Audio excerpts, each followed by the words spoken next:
Alors, on continue les vidéos et on va terminer donc la série de vidéos pour que vous puissiez aborder vos révisions, enfin la fin plutôt de vos révisions dans les meilleures conditions, puisqu'il vous reste alors a priori une semaine à partir d'aujourd'hui. Donc bon, je vais aller assez vite hein, sur certains points qui sont assez bien rédigés, puis j'irai plus lentement à d'autres moments.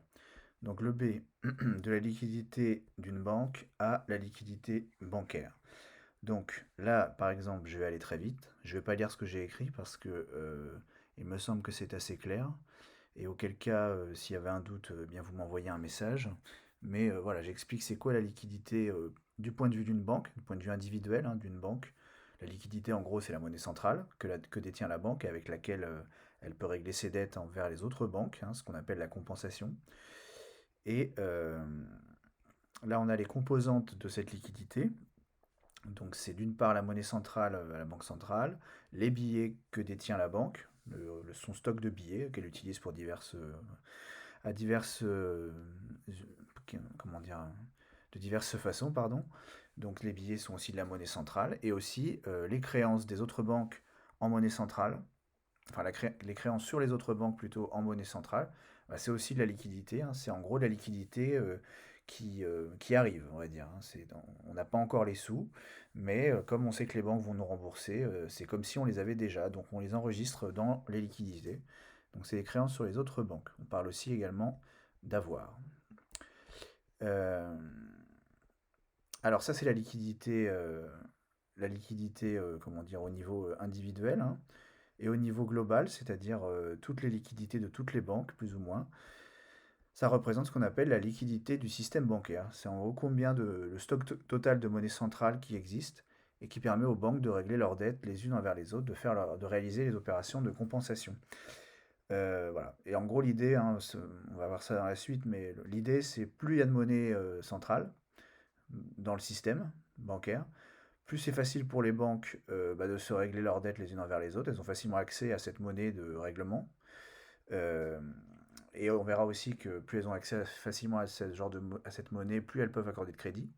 A l'inverse, quand la liquidité se fait rare, hein, qu'il y a moins de liquidité dans le circuit, les banques ont de plus en plus de mal à se régler leurs dettes les unes envers les autres. Voilà, et ce qui peut poser des problèmes et qui peut conduire à des faillites d'ailleurs.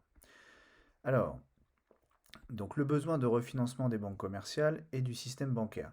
Alors, le mot refinancement, hein, il faut bien que vous vous familiarisiez avec ça. Ça veut dire, euh, ça désigne le fait qu'une banque va se procurer de la monnaie centrale. Parce qu'elle en a besoin, elle en a peut-être déjà, mais c'est pas suffisant pour gérer ses affaires. Elle doit s'en procurer en plus. Donc le fait de se procurer en plus de la monnaie centrale, c'est ce qu'on appelle le refinancement.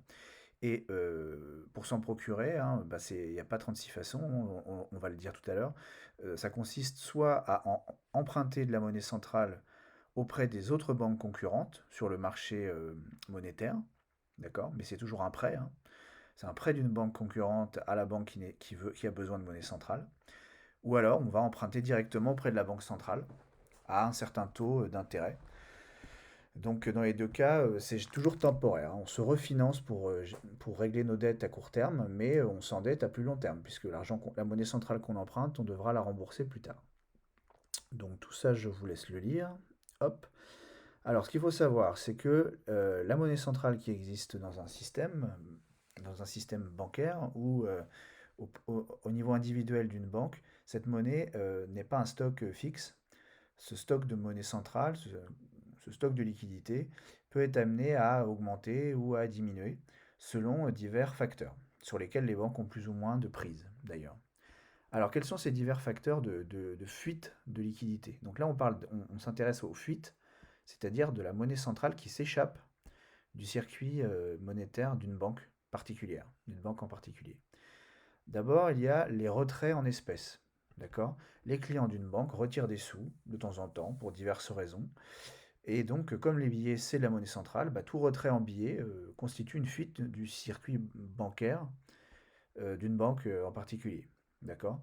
Donc, c'est pour ça d'ailleurs que, comment dire, quand vous retirez de l'argent liquide chez une banque qui n'est pas votre banque à la base, vous allez souvent payer des frais. C'est parce qu'en fait, vous retirez de la monnaie centrale auprès d'une banque concurrente, et donc vous allez obliger votre banque à faire un virement de monnaie centrale à la banque concurrente, puisque vous avez retiré votre argent liquide à cette banque-là. Donc pour vous punir un peu, votre banque vous, enfin, votre banque vous fait payer une pénalité pour ça. Donc bon, les retraits en billets, donc c'est une première fuite. Les transactions et les virements, j'ai voulu les séparer, mais en final, en vrai, c'est à peu près la même chose, hein. C'est quand vous achetez quelque chose à quelqu'un, si ce quelqu'un a un compte dans une autre banque, bah, votre banque va devoir lui faire un virement à cette banque-là de monnaie centrale. Sauf si elle reçoit un virement de cette banque-là dans le sens inverse, parce qu'elle-même aurait des clients qui ont dépensé chez des clients qui ont un compte chez vous. Là, il y aurait compensation des flux. Mais voilà, si on imagine qu'il n'y a pas de flux, au contraire, que vous êtes le seul à faire une transaction, alors votre banque est obligée de faire un virement en monnaie centrale à la banque concurrente. Donc c'est une fuite de monnaie centrale de son compte à la banque centrale vers le compte d'une banque concurrente aussi auprès de la banque centrale. Les virements, bah, c'est le même principe, sauf qu'il n'y a même pas d'achat de marchandises, hein. C'est juste quelqu'un qui fait un virement à quelqu'un d'autre qui est dans une autre banque. Ça va occasionner un virement de monnaie centrale d'une banque à une banque concurrente auprès de leur compte à la banque centrale. Et voilà, sauf si évidemment, encore une fois, il y a des virements en sens inverse qui viendraient annuler. À ce moment-là, on annule juste les deux flux et là, il n'y a pas besoin de faire circuler de la monnaie centrale. Alors, je passe vite, hein, donc tout ça, vous lirez. C'est bon, c'est plus ou moins ce que je dis, je fais des rappels. Il y a beaucoup de choses écrites, hein, mais c'est parce que je fais beaucoup de rappels. Les fuites affectant la liquidité du système bancaire dans son ensemble. Donc, dans le petit 1, on regardait quelles sont les causes qui font qu'une banque en particulier perd de la monnaie centrale. Mais euh, ce raisonnement peut aussi s'appliquer à l'ensemble du système bancaire, c'est-à-dire le circuit en entier, hein, où la monnaie centrale circule entre toutes les banques. Et donc ce circuit-là aussi peut subir des fuites. Euh, alors vous lirez ça, c'est une petite remarque, hein. Je vous explique que certaines causes de variation de la monnaie centrale ou de la liquidité sont structurellement, on va dire, négatives. Ça veut dire à chaque fois, ça fait que baisser, ça ne peut pas augmenter. Bon, hop, vous lirez. Alors quelles sont les causes qui font varier la liquidité du système bancaire dans son ensemble? La première, c'est les opérations avec des agents qui sont à l'extérieur de notre système. D'accord? Donc c'est des agents qui sont dits non résidents. Alors pour éviter toute ambiguïté, parce que j'y réfléchissais, soit vous imaginez un pays avec une seule banque centrale et une monnaie, voilà, par exemple, je sais pas moi, la Suisse, voilà. Ou alors, donc tous les gens qui habitent en dehors de la Suisse sont des non-résidents, d'accord? Ce qu'on comprend assez bien, parce que la Suisse c'est un pays, donc on voit bien que si on n'habite pas en Suisse, bah, on est donc non-résident. Dans le cas de la zone euro, c'est un tout petit peu différent puisque c'est plusieurs pays qui partagent la même monnaie.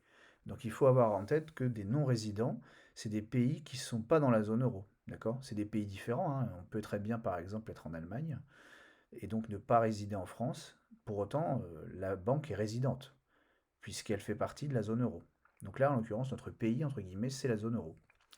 Et donc les non-résidents, ce sont tous les agents qui habitent dans des pays qui sont hors zone euro. D'accord? Alors pour aller très vite, hein, là-dessus, en gros, quand il y a des devises étrangères qui rentrent dans le pays ou dans la zone monétaire, où on partage la même monnaie, cette rentrée de devises va comment dire, conduire à une conversion en monnaie locale, c'est-à-dire la monnaie de la zone où vous vous trouvez. Vous avez, par exemple, s'il y a des dollars qui rentrent dans la zone euro, parce que vous avez fait des transactions ou que vous avez reçu des paiements de certains clients, euh, eh bien, ces dollars, bon, en tant que tels, ils vous servent à rien, puisque vous, ici, vous payez en dollars. Vous payez, pardon, en euros. Donc ces dollars, vous allez chercher à les convertir en monnaie à vous, en monnaie locale. C'est ça qui vous intéresse. Donc ces dollars, soit vous les échangez auprès d'autres banques sur le marché d'échange ou d'autres acteurs de l'économie, hein, sur le marché d'échange. Auquel cas, ça ne change pas du tout le montant de la liquidité du système bancaire. C'est juste un transfert de liquidité d'un agent à un autre, mais le stock global, lui, ne change pas. En revanche, il va y avoir une modification si vos devises, vous décidez de les vendre à la banque centrale, qui en échange va vous fournir de la monnaie centrale en devise, enfin en monnaie locale, pardon. D'accord? Donc ça, c'est important de bien comprendre, hein. Quand on convertit nos devises étrangères sur le marché d'échange, ça ne change pas le niveau de la liquidité du système bancaire. Si on échange en revanche nos devises étrangères contre de la monnaie à nous locale auprès, cette fois-ci, de la banque centrale, là, ça va donner lieu à une augmentation de la liquidité bancaire de tout le système. Alors, c'est la banque qui récupère en priorité l'argent, la monnaie centrale, hein, puisque c'est elle qui a récupéré des devises à la base. Mais ceci dit, cette injection de monnaie centrale va venir alimenter une hausse de toutes les liquidités du système. Ok. Bon, je vous laisserai lire la suite, c'est dans le sens inverse. Alors si au lieu d'avoir des devises qui rentrent, on doit se procurer des devises pour régler quelque chose, ça va conduire à une diminution de la liquidité bancaire, de l'ensemble du système et de la banque en particulier qui doit réaliser cette opération. J'espère que vous commencez à comprendre, hein, parce que ça fait longtemps qu'on manipule ces notions-là. Donc, bon, je lis pas la suite. Les opérations avec le trésor public. Quand le trésor public, en gros, règle des dettes envers d'autres agents, ça augmente la liquidité de l'ensemble du système. Et quand c'est des agents extérieurs, enfin pas des agents extérieurs, mais quand c'est des banques qui, par exemple, doivent régler leurs dettes envers le trésor public, eh bien la monnaie centrale qui part des banques vers le trésor public, eh bien cette somme-là sort du système bancaire. C'est de la liquidité qui s'échappe et qui va être piégée, entre guillemets, dans les comptes du trésor public. Voilà. Donc je passe vite. Hop. Les billets en circulation, on l'a déjà dit, plus les clients des banques retirent de liquide. Bon, de liquide, ça c'est un peu, c'est pas un terme très correct de dire ça, mais voilà, d'argent liquide pour parler en langage courant. Plus ils retirent d'espèces, on va dire, plus eh bien ce sont des fuites, hein, de monnaie centrale. Et donc ça dépend des tempéraments nationaux, hein.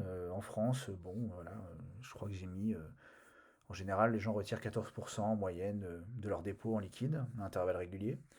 Bon, bah, il me semble qu'en Allemagne, les gens utilisent beaucoup plus l'argent liquide, à tel point que voilà, ils en retirent une grande partie. Donc ça dépend un peu des pays et des tempéraments. Les réserves obligatoires, alors ça c'est très important. Donc je vais aller vite, mais bon, vu que je l'ai rédigé, voilà, vous n'aurez pas de mal à comprendre, hein. C'est quoi les réserves obligatoires? C'est une quantité de monnaie centrale que les banques commerciales sont obligées de laisser sur leur compte auprès de la banque centrale. Voilà. Et ces réserves obligatoires, elles sont déterminées par un taux, un pourcentage, c'est le taux de réserve obligatoire, qui est fixé par la banque centrale.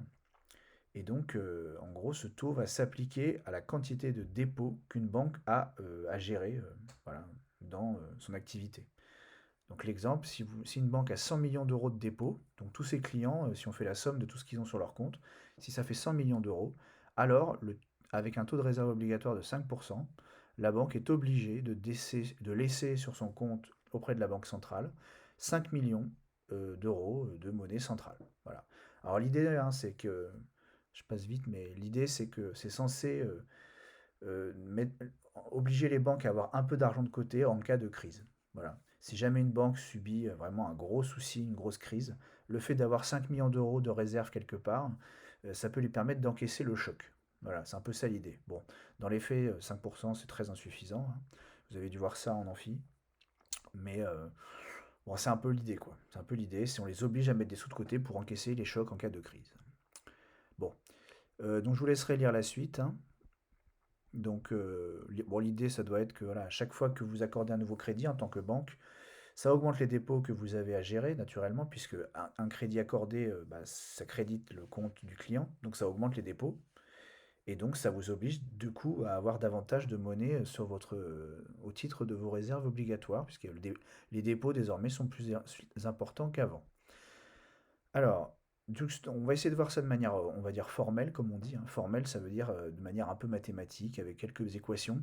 Alors bon, ça a l'air un peu compliqué comme ça, hein, il y a des lettres et tout ça, mais en vrai, c'est pas très très compliqué. Donc, je vais réexpliquer tout ça tranquillement pour que vous compreniez un peu le bien fondé du raisonnement. Mais avant cela, je vais couper la vidéo pour que ce soit pas trop long. Donc, on reprendra à partir d'ici là sur voilà, poser les paramètres de notre analyse. A tout de suite.